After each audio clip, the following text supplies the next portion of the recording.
So when we started looking at this space, we wanted to dial back and look at some of the cannabis thinking that began the whole trend, which really, if you trace it back, only began in the late 1980s.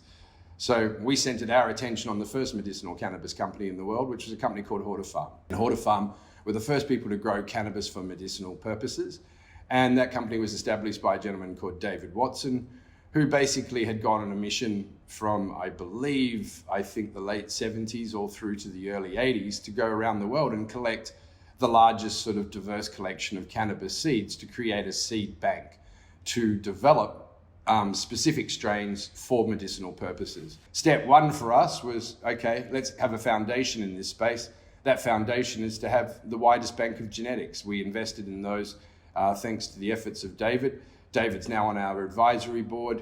We've secured the Hortifarm seed collection, and Robert Clark, who is the man who basically put that seed collection together with David to work back in the early 90s in Amsterdam and partnered and developed these strains for GW Pharma, is our head of research. What we want to do is dial back. Our genetics have been stored at 5 degrees Celsius literally for the last 30 plus years.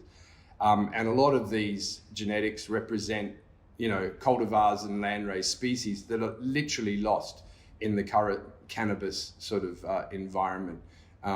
So what we're going to do is introduce those back into the environment, and that's unique. There's 1,000 different medications that, are unique, but you can go out and create more. What no one is ever going to be able to do again is recreate this seed bank. It's finite, we have it, and essentially we think they're the building blocks for our business and a great starting point. The long-term view, if you actually look at it, we start with, since in the 2 years I've been involved in the space, I think we've gone from 15% legality to 25% legality across the globe.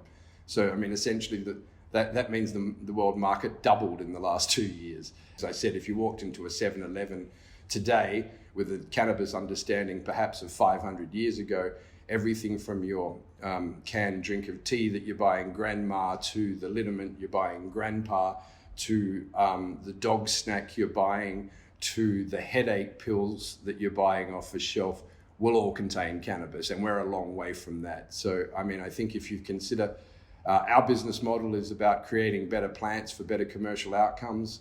The focus initially is genetics around medicinal uses, but ultimately, if we're at that front end and we're pulling that cannabis caravan, as it were, the genetics literally put us at the front end of any industry development going forward.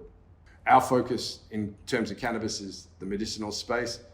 How we see that growing, obviously, in terms of profit centers, enriching any commodity is how you make the most money. So to grow CBD is one thing, to actually put it in a bottle is something else. And that's how you will see yourself move up in terms of profitability.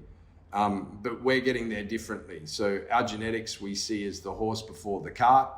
And we see that being able to put us in the front end of any development in this space.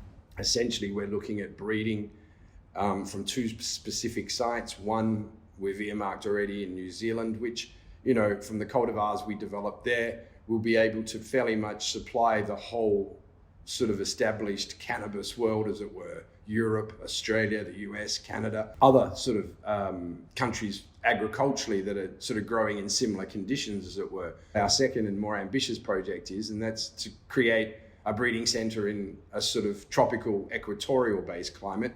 And obviously, with countries like Jamaica and Colombia, you've already got medicinal cannabis rollout, but there's a lot of the broad acre or open farming that we want to explore, but that's going to create, what we need to create are cultivars and commercial strains that can be grown in those conditions. So that's sort of the second part of our plan. We'll be starting in New Zealand, looking at our traditional focus, creating hero cultivars, licensing them out to other cultivators for their own purposes, identifying our own hero cultivars and developing product to shelf with our US-based partners, Sante, and waiting for regulatory change and the opportunity to hopefully enter Southeast Asia with our second breeding center, which will then set up a whole chain reactions that take us that next step, which will give us the footing we have and need to be a true global player.